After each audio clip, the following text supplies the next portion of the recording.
मैं इस चैनल के माध्यम से संपूर्ण भारत के लोगों को और हिंदू समाज को कहना चाहूँगा, ये संकल्प मार्च के अंदर हमारा संकल्प है हिंदुओं का। हमारी लड़ाई किसी एक कौम से नहीं है, लेकिन उन लोगों से है जो जिहादी मानसिकता रखते हैं और भारत को कट्टरपंथी इस्लामिक सोच की ओर ले जाना चाहते हैं, जो नाली के कीड़े की तरफ बच्चे पैदा करते हैं, जो लव जिहाद करते हैं, जो सड़क पे जिहाद करते हैं और माता और बहनों के साथ दुर्व्यवहार करते हैं और जिहादी सोच रखते हुए हमारे कन्हैया लाल जैसे लोगों का सरेआम काम करते हैं। उनके खिलाफ हमारी लड़ाई है और अवश्य भारत इसमें जीतेगा, हिंदू समाज इसमें जीतेगा। जो उदयपुर के अंदर घटना हुई वो जघन्य अपराध की श्रेणी में आता है और तालिबानी सोच जहाँ के इनके बाप परदादा हैं वहाँ से ये धारण करके सीख सिखा के इस सोच को इन्होंने यहाँ पे उजागर किया है। मैं कहना चाहूँगा इन लोगों को, ये अक्सर कहा करते हैं कि भारत उनके बाप परदादाओं की भूमि है।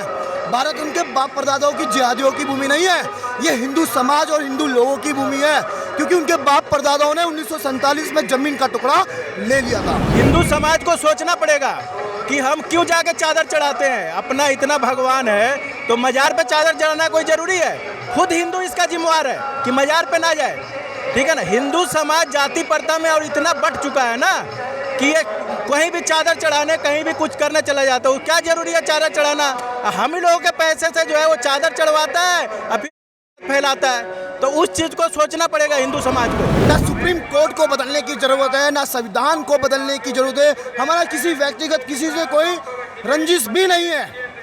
बस मैं अपील करता हूँ हिंदू समाज से, हिंदुओं को अपने भाव को बदलने की जरूरत है। जिस दिन हिंदू समाज ने एक सैनिक बॉर्डर पे लड़ रहा है हमारे हितों के लिए ताकि हम सुरक्षित रहें, एक अध्यापक अपनी भूमिका निभा रहा है, संघ अपनी भूमिका निभा रहा है, आम नागरिक होने के नाते यदि हम लड़ नहीं सकते, यदि हम शस्त्र नहीं उठा सकते, तो एक शस्त्र जरूर हम उठा सकते हैं कि अपनी माताओं, बहनों, छोटे बच्चों को सबको ये कह सकते हैं कि जिहादियों से 1 रुपए की भी चीज़ ना ली जाए। चाहे वो सब्जी की दुकान हो, चाहे वो जूते की दुकान हो, किसी भी तरह का उनका आर्थिक बहिष्कार किया जाए, उनके मुंह पर तमाचा है। क्या नाम है? मेरा नाम आकाश है, मैं दिल्ली बुराड़ी से हूँ। बुराड़ी से हैं आकाश? हाँ जी। आकाश यहाँ पर आए हैं केवल एक स्टेटस भर लगाने से कन्हैया लाल की हो गई और आप आए हैं यहाँ पर, डर नहीं है? बिल्कुल डर नहीं है। हम तो राम के भक्त हैं, हम तो हनुमान के भक्त हैं, हम तो महाराणा प्रताप के वंशज के लोग हैं। हमारी आस्था महापुरुषों में रही है, डर किस चीज़ का। लेकिन कुछ लोग चाहते हैं तालिबानी सोच, शरिया कानून। मैं इस चैनल के माध्यम से संपूर्ण भारत के लोगों को और हिंदू समाज को कहना चाहूँगा, ये संकल्प मार्च के अंदर हमारा संकल्प है हिंदुओं का। हमारी लड़ाई किसी एक कौम से नहीं है, लेकिन उन लोगों से है जो जिहादी मानसिकता रखते हैं और भारत को कट्टरपंथी इस्लामिक सोच की ओर ले जाना चाहते हैं, जो नाली के कीड़े की तरफ बच्चे पैदा करते हैं, जो लव जिहाद करते हैं, जो सड़क पे जिहाद करते हैं और माता और बहनों के साथ दुर्व्यवहार करते हैं और जिहादी सोच रखते हुए हमारे कन्हैया लाल जैसे लोगों का सरेआम काम करते हैं। उनके खिलाफ हमारी लड़ाई है और अवश्य भारत इसमें जीतेगा, हिंदू समाज इसमें जीतेगा। लेकिन वो लोग तो लगातार दहशत का माहौल बना रहे हैं। कन्हैया लाल नहीं होता तो ऐसे करते थे, वीडियो बनाना, ऐसे गर्दन पर लगातार करना, कहीं ना कहीं डराने की कोशिश की गई है देश की 80% आबादी को। बिल्कुल बिल्कुल, ये आपने सही कहा। अपराध के भी कई श्रेणी होती है। एक अपराध नॉर्मल अपराध, एक जघन्य अपराध। जो उदयपुर के अंदर घटना हुई वो जघन्य अपराध की श्रेणी में आता है और तालिबानी सोच जहाँ के इनके बाप परदादा हैं वहाँ से ये धारण करके सीख सिखा के इस सोच को इन्होंने यहाँ पे उजागर किया है। मैं कहना चाहूँगा इन लोगों को, ये अक्सर कहा करते हैं कि भारत उनके बाप परदादाओं की भूमि है, भारत उनके बाप परदादाओं की जिहादियों की भूमि नहीं है, ये हिंदू समाज और हिंदू लोगों की भूमि है, क्योंकि उनके बाप परदादाओं ने 1947 में जमीन का टुकड़ा ले लिया था। लेकिन गए तो नहीं, जमीन का टुकड़ा ले जरूर लिया।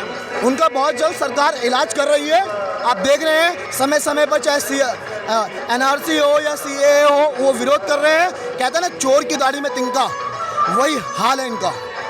NRC है, CAA है, आप लाते जाइए, कोई फर्क नहीं पड़ रहा है। वो विरोध करेंगे, वापस करा देंगे। जब कोई सिमट रहा होता है, जब कोई खत्म हो रहा होता है, जो कमज़ोर वर्ग होता है, जब कोई इस पर बड़ा वर्ग हावी होता है, तो कहते हैं ना खिसियानी बिल्ली कौवा नोचे, वही हरकत कर रहे हैं ये। आखिरी अपना प्रयत्न कर रहे हैं, अपनी भागम दौड़ी कर रहे हैं, भागम दौड़ी कर रहे हैं। हाँ, भागम दौड़ी कर रहे हैं, होने वाला कुछ नहीं है। और मैं तो कहना चाहूँगा सरकार को भी और पूरे समाज के लोगों को, वीर सावरकर के एक मंत्र को हिंदू समाज को धारण करना होगा। हिंदुओं का सैनिकीकरण और हिंदुओं का राजनीतिकरण, राजनीति में अधिक से अधिक हिंदुओं की संख्या आनी चाहिए और सैनिक सेना में भी, अलग अलग फोर्सेस में भी हिंदुओं को धारण होना चाहिए। और आखिर में उनका आर्थिक विरोध, यदि आप जिहादियों से आपको निपटना है तो उनका आर्थिक विरोध बहुत ज़रूरी है। जिस दिन हिंदू समाज ने यह प्रण ले लिया, वो ये देश छोड़ के उन भीख मंगे देशों में जाएंगे जहाँ से वो आते हैं। सलमान चिश्ती जैसे लोग समर्थन कर रहे हैं, लगातार कह रहे हैं कि हम अपना मकान दे देंगे, सब कुछ दे देंगे, आप लेकर तो आइए एक बार। ये लोग अपवाद हैं, कहते हैं ना, हम मिसाल कायम करते हैं। अब्दुल कलाम जी तो ऐसा नहीं थे, या वो व्यक्ति तो ऐसा नहीं था, तो एक आधा किसी भी अपवाद तो निकल ही जाते हैं। हम उनकी बात को ज़्यादा वो गौर नहीं करते। चलिए, नहीं, जो कह रहे हो कि जो सलमान चिश्ती का बात कर रहे हैं ना, ये हिंदू समाज को सोचना पड़ेगा कि हम क्यों जाके चादर चढ़ाते हैं। अपना इतना भगवान है तो मज़ार पे चादर चढ़ाना कोई ज़रूरी है? खुद हिंदू इसका जिम्मेवार है कि मज़ार पे ना जाए, ठीक है ना। हिंदू समाज जाति प्रथा में और इतना बढ़ चुका है ना कि ये कहीं भी चादर चढ़ाने, कहीं भी कुछ करने चला जाता है। क्या ज़रूरी है चादर चढ़ाना?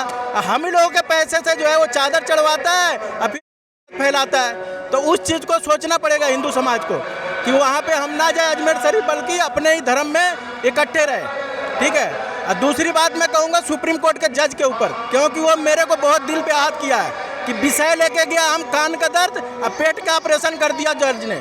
इस चीज़ से मैं बहुत आहत हूँ। जज को जो है ना हटाना चाहिए, उस जज के ऊपर जो भी कार्रवाई हो करके उसको हटाना चाहिए, क्योंकि वो राजनीतिक से प्रेरित है। वो राजनीतिक वाला आदमी सुप्रीम कोर्ट में नहीं बैठना चाहिए, जो कि वो दिया है ना राजनीतिक प्रेरित। इससे क्या है, समाज में गलत प्रभाव गया है कि सुप्रीम कोर्ट के ऊपर लोगों का भरोसा होता है, उसने भरोसा को तोड़ा है उस जज ने। इस तरीके से मैं बहुत आहत हूँ उस जज के ऊपर से।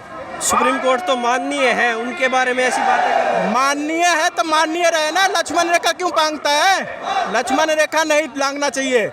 लक्ष्मण रेखा जिस दायरे में है उस दायरे में रहना चाहिए सुप्रीम कोर्ट को। भाई साहब, हमें एक बात कहनी है, हम ये कहना चाहते हैं ना सुप्रीम कोर्ट को बदलने की ज़रूरत है, ना संविधान को बदलने की ज़रूरत है। हमारा किसी व्यक्तिगत किसी से कोई रंजिश भी नहीं है। बस मैं अपील करता हूँ हिंदू समाज से, हिंदुओं को अपने भाव को बदलने की ज़रूरत है। जिस दिन हिंदू समाज ने एक सैनिक बॉर्डर पे लड़ रहा है हमारे हितों के लिए, ताकि हम सुरक्षित रहें, एक अध्यापक अपनी भूमिका निभा रहा है, संघ अपनी भूमिका निभा रहा है, आम नागरिक होने के नाते यदि हम लड़ नहीं सकते, यदि हम शस्त्र नहीं उठा सकते, तो एक शस्त्र जरूर हम उठा सकते हैं कि अपनी माताओं, बहनों, छोटे बच्चों को सबको ये कह सकते हैं कि जिहादियों से 1 रुपए की भी चीज़ ना ली जाए। चाहे वो सब्जी की दुकान हो, चाहे वो जूते की दुकान हो, किसी भी तरह का उनका आर्थिक बहिष्कार किया जाए, उनके मुंह पर तमाचा है।